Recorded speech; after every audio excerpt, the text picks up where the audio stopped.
But what's happening, troglodytes? It's your boy and Frank. You already know what's up with it. But yeah, I just wanted to make this video because if you guys didn't know, a couple of days ago I put on my Instagram story, which by the way you should be following my Instagram. I'm almost at 1,000 followers. But a couple of days ago I put on my Instagram story that I was asking everyone if I should make a video, which is this, on how to make beats like Guap, Back It Up, and E-Girl. And it was pretty much just a poll on my story, and I've never seen that yes button be pressed so many times. Like, what the fuck? But, you know, I have to keep my promise, you know, or else, everyone will just unsubscribe from my channel. I'll be back to 0 subscribers, so, you know, I gotta keep my promise. Also, if you guys are wondering, yes, I did produce Guap, Back It Up, and E-Girl. Even though it says my name in the fucking title for all 3 of those songs, people still don't understand who the producer is, which kind of pisses me off a bit, but I really don't give a shit. Alright, so, yeah, let's get into this. So, for making beats like, you know, guap and shit like that, let me just tell you right now, it's kind of hard to find samples for it considering the type of style it is. Like usually what I do, I just go on YouTube, right? And when I'm on YouTube, I just search up for like classical violin samples, something like that. And a lot of people think it's just like some big ass secret. Like, oh my god, he's like searching for like samples on like some paid websites like Splice and shit like that. Like, no, I don't. Why would I ever spend my money on a fucking loop site like Splice or Tripcord? Like that, those websites are fucking garbage. If you were gonna use 2 websites, it would be YouTube and Looperman. But yeah, so pretty much to find, you know, these types of samples, you just go on YouTube. Now these types of samples, like I said, are hard to find. It took me 2 hours to find the sample that I'm gonna show you guys, but yeah, it was worth it. Not really. Pretty much like with this, you just scroll through them.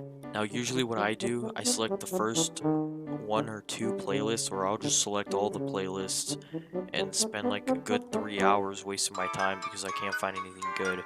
No, but for real though, you just keep scrolling through these, you're gonna be able to find something that you like, you know, something that you truly want. But yeah, you can truly find something here that you would like. You just have to keep looking, and you could probably find something that you liked. After an hour and 30 minutes of me searching around, you know, I found this.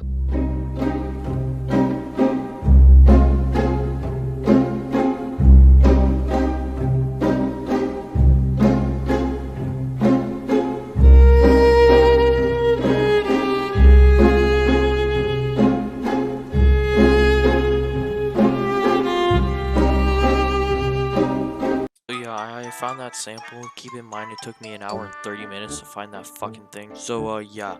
Anyways, let's get into the beat, shall we? So for the sample, nothing really much. I just chopped it up a bit, switched up a couple things, you know, moved it around, everything like that.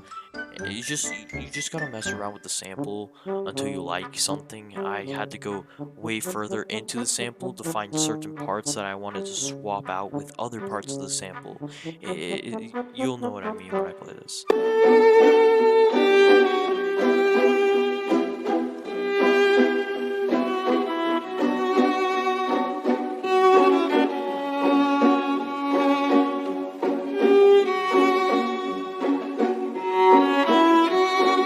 Yeah, like this half right here was from a different part of the sample, but I was able to drag it over here because I thought it sounded way better. But yeah, anyways, let's move on to the hi-hats.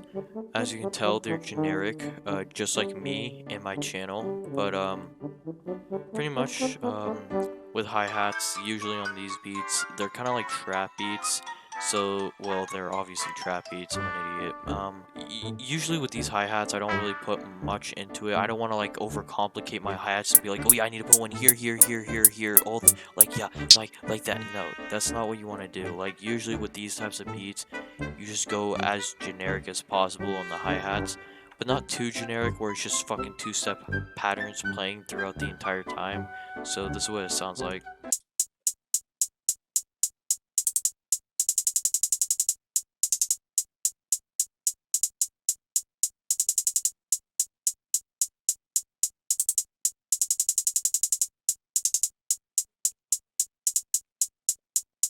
Alright, and for the snares, this is what it sounds like.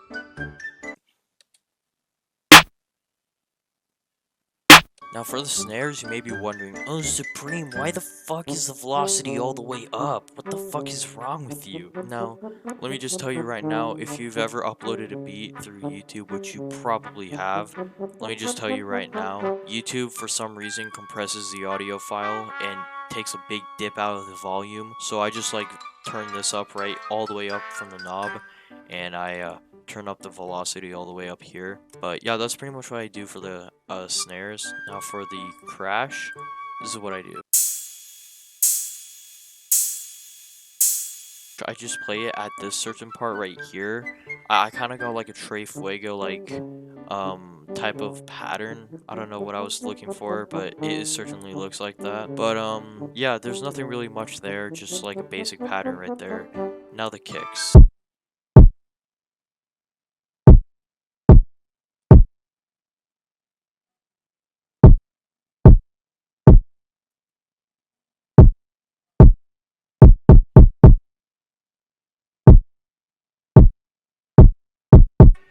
And yeah, for the kicks, I just turned the velocity all the way up, and then for the knob right here, turned it all the way up again, because like usually with kicks, if you want them to really punch hard, you're gonna have to like really just like turn up the velocity on them. So yeah, for the 808, it's like the kick follows the exact same patterns as the 808, so it sounds like this.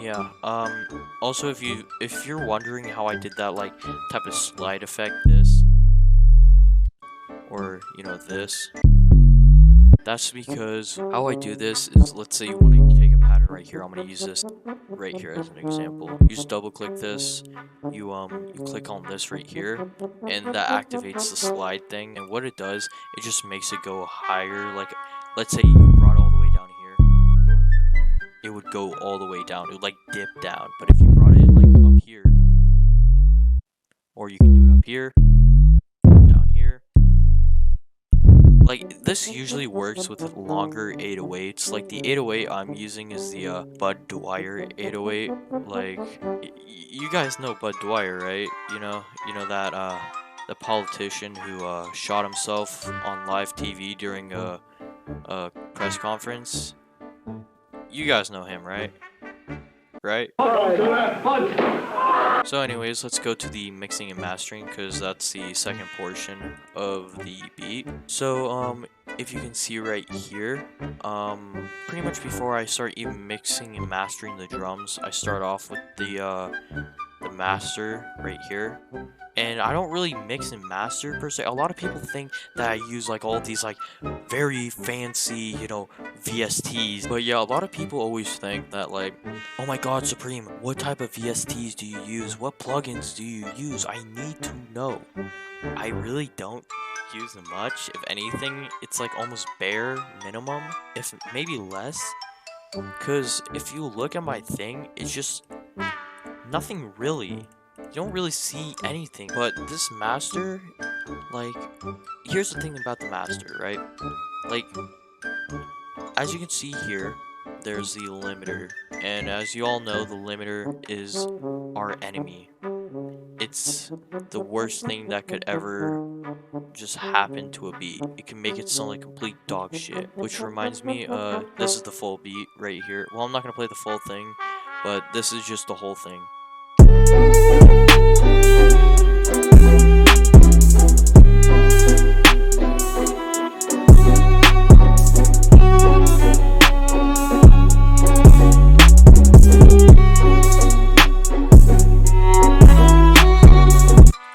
But yeah, that's pretty much the beat. And here's the thing, like, if I had the soft clipper off and only the limiter, this is how it would be like.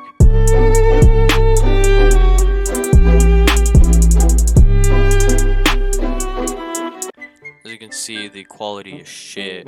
Also, I just want to say shout out to Nate Goyard for telling me this technique, because without him, I'd probably be like whining about how my beats still sound like shit. So, thank you, homeboy. I love you. Anyways, if I only had the limiter right here, it would sound bad, but for some reason, with the free soft clip, it just makes it sound better. I didn't do anything to it, it's just basic as default when I drop it in. And what's also weird is if, let's say, you put the soft clipper down here and the limiter up here, for some reason it just still sounds like this. Yeah, like, I don't know why, but if you keep the soft clipper up here and the limiter down here, it sounds like really good. Like, as you can see, the kick really gets a punch when it's like, you know, the 3D soft clipper is at the top and the limiter is at the bottom. Now let's move on to the sample. Now, as you can tell, I have a 3D paramedic EQ on the sample, and that's because the sample itself has too much bass.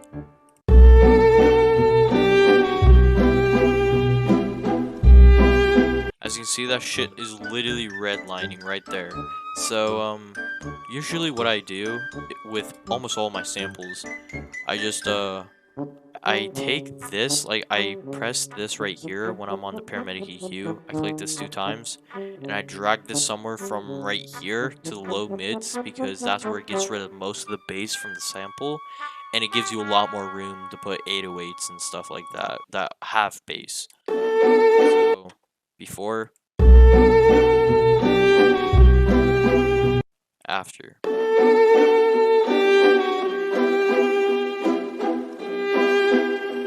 Now let's move on to the kick. Now a lot of people also think, oh my god, what effects do you add to the kick? I need to know. Let me just tell you, I put no effects. Literally. Like I said, I turn up the velocity all the way up on the kick. I turn this all the way up. And I sometimes also bring this up to like probably like 110% volume, yeah, like right there, and that's pretty much it. Now for the 808,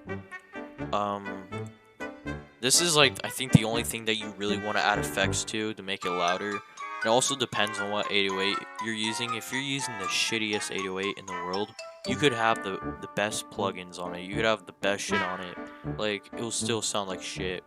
So what you want to do is, if you guys have my drum kit, you can just easily go into my presets, go to right here where it says Pierre 808 preset, and then you drag and drop it right here. But if you don't want to be bothered to download my drum kit, which I'm telling you, every time someone doesn't download my drum kit, it takes me like a few inches away from picking up my gun and shooting myself. No, I'm just kidding. Suicide's not a joke.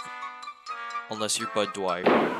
So if you look here, right, on the second knob, as you can see, it's at 133 hertz, and it's at 39%. Now the 39% thing is because with the scroll wheel on my mouse, I can do this. As you can see, it just makes it bigger or smaller. I leave it at 39, 133 hertz, like that. And without it, it would sound like this.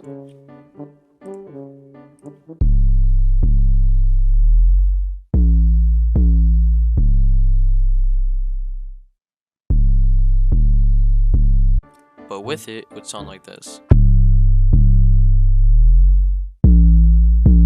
The whole point of it is just to make the bass a lot louder and a lot more, like, you can hear it a lot more, it's more spatial. I don't know if that makes any sense. But yeah, here's the full beat.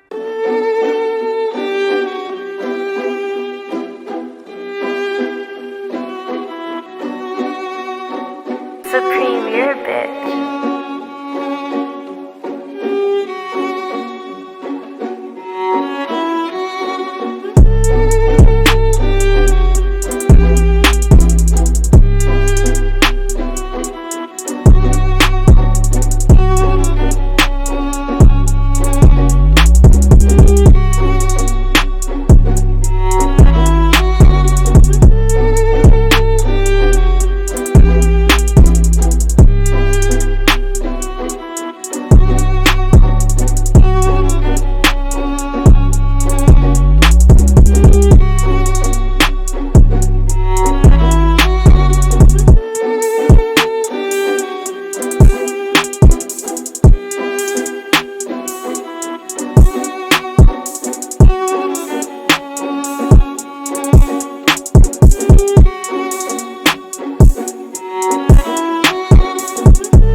that's the entire beat right there. Also, I just want to point out, don't think that I layer my beats out like this with every single beat I do. That is not the case.